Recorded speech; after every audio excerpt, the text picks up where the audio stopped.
Alhamdulillah. Alhamdulillahillazi arsala rasulahu bil huda wa dinil haq liyuzhirahu 'ala dini kullihi walau karihal musyrikun. Asyhadu an la ilaha illallah wa asyhadu anna Muhammadan abduhu wa rasuluh la nabiyya ba'da. Inna Allaha wa malaikatahu yusholluna 'alan nabi ya ayyuhallazina amanu shallu 'alaihi wa sallimu taslima. Allahumma shalli 'ala sayyidina Muhammad wa 'ala ali sayyidina Muhammad kama shallaita 'ala sayyidina Ibrahim wa 'ala ali sayyidina Ibrahim wa barik 'ala sayyidina Muhammad wa ala ali sayyidina Muhammad kama barakta ala sayyidina Ibrahim wa ala ali sayyidina Ibrahim fil alamin innaka Hamidum Majid. Ya ayyuhal hadirun ittaqullah haqqa tuqatih wa la tamutunna illa wa antum muslimun. Wa qala Allah fil Qur'anil Karim, A'udzu billahi minasyaitonir rajim. Bismillahirrahmanirrahim. Kullu nafsun dha'iqatul maut, tsumma ilaina turja'un. Shadaqallahul azim. Jamaah Jumat yang ditamu Allah dan dimuliakannya, kita banyak bersyukur kepada Allah. Dengan anugerahnya kita diberi kesehatan dan kekuatan, sehingga dengan itu kita dapat hadir dan datang di masjid yang kita cintai. Tak lain tak bukan tujuan kita adalah untuk mengabdikan diri kepada Allah dengan cara melaksanakan sholat Jumat berjamaah. Kemudian kehadapan ikutan kita Nabi Muhammad Rasulullah Sallallahu Alaihi Wasallam, kita telah menyatakan sholawat bagi beliau. Semoga sholawat yang kita nyatakan tadi didengarkan oleh Allah, digantikan oleh Allah dengan syafaat atau pertolongan, di mana pada waktu itu tidak ada pertolongan kecuali pertolongan yang datang daripada Allah melalui Rasulullah Sallallahu Alaihi Wasallam. Selanjutnya lagi, sebagai seorang khatib, saya tidak akan bosan-bosan mengajak, menghimbau dan menyuruh kita semuanya, tentu khusus bagi diri saya pribadi. Mari kita tingkatkan iman kita kepada Allah. Mari kita tingkatkan ketakwaan kita kepadanya. Berharap semua kita ini tidak akan mati kecuali berada dalam Islam atau selamat. Jamaah yang saya hormati, tadi saya telah membacakan sebuah firman Allah, di mana di situ Allah menginformasikan kepada kita melalui Rasul. Apa kata Allah? Kullu nafsun dha'iqatul maut, summa ilaina turja'un. Setiap diri itu pasti akan merasakan mati. Kemudian kepada kamilah semua kamu akan dikembalikan. Jadi ayat ini sangat pendek, tidak panjang. Mungkin 3 kali diulang-ulang, insyaallah kita hafal. Di situ Allah berfirman, setiap diri pasti merasakan mati. Kemudian kepada kamilah kamu dikembalikan. Jadi perlu kita pertanyakan, apa makna ayat ini? Ternyata ayat ini bermakna bahwa pada batang tubuh kita yang satu itu ada 2 diri. Pertama, diri yang mati. Itulah diri yang kita mandikan, kita kafankan, kita sholatkan, kita kuburkan. Itu diri yang mati. Diri yang kembali yang mana? Itulah diri yang datang daripada Allah, akan kembali lagi kepada Allah. Dia adalah roh kita, dia adalah diri kita yang sebenar diri. Nah, oleh karena itu jamaah yang saya hormati, mungkin masih ada waktu bagi kita memikirkan apa saja yang sudah kita persiapkan untuk kembali ke hadiratnya Allah, terutama fasilitas kita seperti tempat yang baik, rumah yang baik, fasilitas yang baik, Pernah tidak kita bertanya, ini sudah ada apa belum? Karena kita tidak mati, yang mati itu tubuh kita. Makanya Allah dan Rasul jauh-jauh hari menginformasikan kepada kita. Apa kata Allah? Wa basyiril ladzina amanu wa amilus sholihat anna lahum jannatin tajri min tahtiha al-anhar kullama ruziqu minha minas samarati wa rizqan qala hadza allazi ruziqna min qablu bihi mutasyabihan wa hum fiha azwajun mutahharah wa hum fiha khalidun. Muhammad, sampaikan kepada mereka yang beriman, sampaikan kepada mereka yang yakin, kalau nanti mereka kembali kepada aku, niscaya akan kuberikan, akan kusiapkan sesuatu yang indah di negeri yang indah, itulah surga. Apa itu? Rumah, atapnya perak, dindingnya emas, lantainya mutiara merah yakut, di bawahnya ada 4 sungai. Sungai arak, madu, susu, air tawar. Di dalamnya ada perabot. Di sekitar rumah ada makanan-makanan, buah-buahan. Mereka makan itu. Sambil mereka berkata, hadzal ladzi ruziqna min qablu bihi mutasyabihan. Ini kan makanan yang pernah kita makan waktu di dunia. Jadi kalimat ini kalimat yang bagaimana lagi? Bagaimana lagi cara Allah berbicara dengan kita melalui Rasulnya untuk menjelaskan kalau nanti setelah kita kembali kita butuh fasilitas. Ini yang kadang-kadang kita lupa. Kita pikir kalau sudah mati ya sudahlah. Tidak begitu. Yang mati ya sudah, dikubur dia. Tetapi kita bagaimana? Makanya kehidupan dunia ini sebenarnya gambaran kehidupan akhirat. Insya Allah besok kita akan berpuasa pada bulan 3 tanggal 23 kalau tidak salah. Itu fajar kita sahur, maghrib kita berbuka. Coba kita bayangkan kalau Allah berkata jangan berbuka dulu, tunggu 2 hari lagi. Kamu puasa hari ini 3 hari. Sudah jelas tidak sanggup kita. Artinya menunjukkan kepada kita tidak makan 3 hari 3 malam saja kita tidak sanggup. Begitu juga minum, tidak sanggup. Kita antrian minyak bensin saja tidak sanggup, apalagi antrian pengadilan. Jadi sekali-kali boleh kita berpikir kepada fasilitas hidup kita. Artinya kita buat hari ini kita buat. Bagaimana cara berbuat? Ya berbuat baik. Seperti yang Allah ajarkan, seperti yang Rasul ajarkan. Bagaimana caranya? Tiru beliau. Apa kata Allah kepada Rasul? Muhammad ajarkan kepada mereka itu bagaimana cara berbuat baik. Bagaimana caranya Allah ajarkan sifatnya engkau. Nah kita kadang-kadang sifat Rasul saya tidak hafal kita ini. Kita tidak usah menuju orang, tanyakan pada diri kita, hafal tidak kita sifat Rasul yang 4 sebagai dasar suara, kata dan perbuatan kita? Hafal tidak kita? Kalau kita tidak hafal, bagaimana bisa kita bersuara, berkata di luar ajaran Allah dan Rasul? Takutnya nanti batal semua pekerjaan kita ini. Mulai dari bersyahadat, sholat, puasa, zakat, haji kita batal semua. Karena tidak didasarkan dengan sifatnya Rasul. Maka jauh-jauh hari dikatakan, laqad kana lakum fi Rasulillah uswatun hasanah. Sungguh pada diri Rasul itu ada contoh yang baik bagi kamu.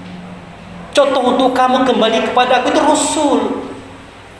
Lalu apanya yang mau dicontoh? Suaranya, katanya, gayanya, tidak tahu kita. Belum pernah kita dengar suara Rasul itu. Belum pernah kita dengarkan kata Rasul. Belum pernah kita lihat gayanya Rasul itu bagaimana. Ternyata yang dicontoh itu adalah akar suara beliau, akar perkataan beliau, akar perbuatan beliau. Itulah sifatnya. Pertama itu sidik. Sidik itu artinya benar. Allah itu benar, Rasul itu benar. Dikehendaki kita ini benar. Dikehendaki kita ini benar. Kenapa? Karena kita ini tidak benar. Sudah tahu tidak benar, dibenarkan tidak mau. Itulah kita. Berkali-kali Allah berkata, yas'alunaka 'anir ruh, qul ruhin amir rabbi. Wa ma utitu minal ilmi illa qalila. Kalau orang bertanya kepada engkau, hai Muhammad, tentang ruh, katakan ruh itu urusan aku, urusan Tuhan. Pernah kita lihat orang kalau ngomong ngerocos, kalau berkata-kata kasar, berperilaku buruk, apakah itu istri kita, apakah itu saudara kita, kaum kerabat kita, sadarkah kita itu perbuatan siapa itu? Itu ruhnya yang berbuat itu, ruhnya yang melakukan perbuatan itu. Lalu siapa yang bisa menyelesaikan itu? Kiai kah? Ustadz kah? Ulama kah? Tidak. Harus Allah yang memperbaiki pribadinya itu. Tentu meniru kepada Rasul. Ini tidak. Kita keliru, kita salah, ditegur kawan kita marah, tersinggung. Padahal setiap sholat ngomong ihdinas siratal mustaqim, ihdinas siratal mustaqim. Tunjukkan kami jalan yang lurus ya Allah. Ditunjukkan marah kita. Oh, kita maunya Allah turun ke rumah kita, ngomong sama kita. Tidak ada ceritanya itu. Pasti dia menyampaikan itu melalui istri kita, anak kita, teman kita. Lalu kenapa ditolak? Seketika kita menolak kebenaran dari orang, sebenarnya kita sedang menolak kebenaran Allah itu sendiri. Kemudian masuk pada sifat yang kedua, amanah. Amanah itu sifat Rasul yang kedua. Kita ini kepercayaan Allah. Allah itu ghaib, dia ingin dikenal. Makanya dia jadikan kita. Supaya apa? Supaya kita menyuarakan suara Allah. Kata Allah, perbuatan Allah yang nyata pada Rasul. Supaya kita menyuarakan suara Rasul. Kata Rasul, perbuatan Rasul yang ada pada rohani kita. Coba, bagaimana kita menyuarakannya? Boro-boro kita akan menjadi kepercayaan Allah. Kita saja tidak percaya dengan diri kita ini. Berapa kali kita menghadapi persoalan-persoalan, di hati itu sudah bersuara dia, sudah berkata dia, sudah menghambat dia. Memang dia tidak berkata dalam bentuk huruf, kata dan bahasa, dalam rasa. Udah tidak enak ini, udah tidak enak ini, masih kita terabas. Setelah terjadi apa-apa, baru ngomong. Pantas, perasaanku tidak enak tadi. Lah, kenapa? Kalau tidak enak, kenapa? Kok diterobos juga? Artinya kita dan diri kita tidak percaya. Maka perlu kita percaya diri. Percaya kepada diri kita itu, yang di dalam itu. Karena suara Allah tidak nyata, melainkan nyata pada Rasul. Suara Rasul tidak nyata, melainkan nyata pada dia dalam diri kita. Saya yakin saudara-saudara semuanya pernah dengar khotbah, dengar ceramah, ustadz ngomong, berimanlah kamu kepada Allah, berimanlah kamu pada Rasul. Coba tanya sama beliau, bagaimana caranya? Tolong tunjukkan bagaimana caranya. Ya jangan dijawab, kita tidak ngerti. Kecuali Allah dan Rasul yang mengerti. Tertuang dalam kitab Quran. Apa bunyinya? Wa aminu bima azatu fikum musaddiqan lima ma'akum wa la takunu awlan kafirun bih. Yang kamu percayai itu, dia ada dalam diri kamu. Nah, percayalah kamu kepadanya. Dan janganlah kamu menjadi orang pertama kali ingkar terhadapnya. Karena padanya itu terdengar suara Allah dan Rasul. Padanya itu terdengar kata Allah dan Rasul. Makanya perlu kita membersihkan hati, menjernihkan diri supaya nangkap sinyal yang bagus. Itu alasannya kenapa kita tidak boleh berdosa. Takut sinyal ini rusak. Itu saudara. Nah, percayalah kita kepada diri kita. Karena di situ kita dengarkan suara Allah, suara Rasul, kata Allah, kata Rasul. Mudah-mudahan orang akan percaya kepada kita. Kalau orang sudah percaya kepada kita, mudah-mudahan Allah dan Rasul pun percaya kepada kita. Itu syafiat. Dan sifat yang ketiga, tabligh, menyampaikan. Apa yang harus disampaikan? Tidak lain. Yang disampaikan itu suara Allah, kata Allah, perbuatan Allah kepada semua yang keterangannya ada pada Rasul. Makanya kita tidak boleh membenci orang, iri kepada orang, dengki kepada orang, berkhianat. Tidak boleh. Karena Allah tidak pernah nyuruh yang begitu. Kalau begitu cara kita, untuk apa kita diadakan? Jauh-jauh hari Allah dan Rasul berkata, "Wa ma khalaqtul jinna wal insa illa liya'budun." Aku tidak menjadikan jin dan manusia kecuali untuk mengabdi kepada aku. Artinya ada yang kita buat untuk Allah. Apa itu? Yaitu tadi menyuarakan suaranya, mengatakan katanya, memperbuat perbuatannya, sehingga dalam semesta itu nyata Allah itu. Pada siapa? Ya pada pelakunya, pada diri kita yang melaksanakan apa yang Allah kehendaki, Rasul kehendaki. Yang keempat, fatonah, cerdik lagi bijaksana. Ini tidak ada sekolahnya, ini tidak ada latihan, ini tidak ada pelajarannya. Sifat pertama kita olah, sifat kedua kita amalkan, sifat ketiga kita buat, insya Allah fatonah kita dapatkan. Barakallahu li wa lakum fil Qur'anil azim wa syairil mu'minin wal mu'minat wastaghfirullah wal ghafurur rahim.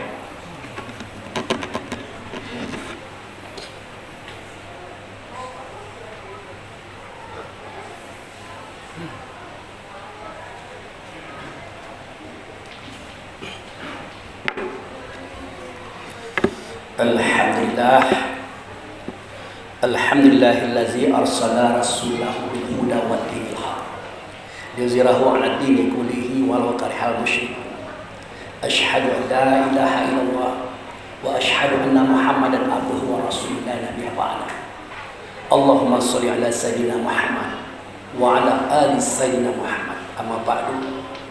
Ya ayyuhal hadirun ittaqullah haqqa tuqatih wa la tamutunna illa wa antum muslimun. Jamaah Jumat yang saya hormati, pada khutbah yang kedua ini saya simpulkan apa yang saya sampaikan tadi. Intinya adalah mohon diperhatikan kehidupan kita ini yang hitungan detik lagi, tidak tahu mungkin sebentar lagi, besok, lusa. Dan tolong ingat untung kita, ingat amalan kita, fasilitas kita di akhirat. Jangan lupakan itu. Nanti kita menyesal. Kemudian ciptakan fasilitas itu berdasarkan sifat Rasulullah. Sidik, amanah, tabligh, fatonah. Sidik sudah dibuat, amanah sudah dibuat, tapi sudah dibuat, insya Allah fatonah kita dapat. Apa itu fatonah? Cerdik lagi bijaksana. Kita bisa menatap orang lain, memandang orang lain. Orang belum ngomong kita sudah tahu apa yang dia mau. Orang belum sikap kita sudah tahu sikap apa yang kita buat kepada orang lain. Mestinya seperti itu. Artinya siapkan sabar yang banyak, pemahaman yang banyak. Kenapa? Karena kita banyak bergaul dengan orang kapasitasnya di bawah kita.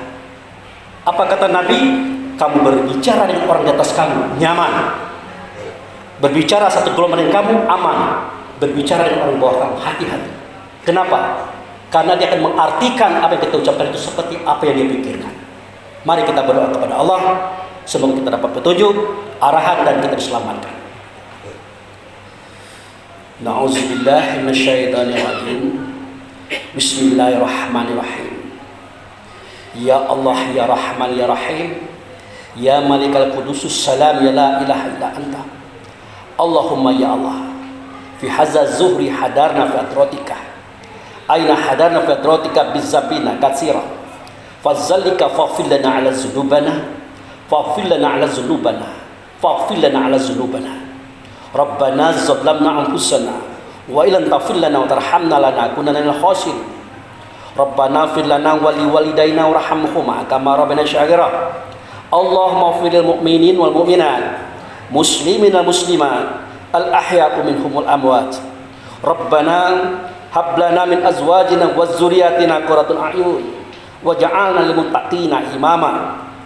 Rabbana na'udzubika bi kalimatika tammati minal bala'i dunia balil akhirah, azabi dunia zabil akhirah, fitnati dunia fitnatil akhirah, ala nafsina wal ahlina wal ikhwanuna wal a'maluna wal maluna, la hawla wala quwata illa billahi alil azim.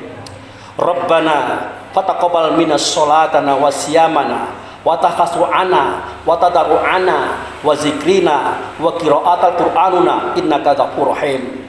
Rabbana atina fi dunya hasanah wa fil akhirati hasanah wa qina azabannar. Ibadallah, innallaha ya'muru bil adli wa ihsan wa itazil qurban hal fasai wal munkar wal baghi ya'izukum la'allakum tadhakkarun wa la zikrullahi akbar.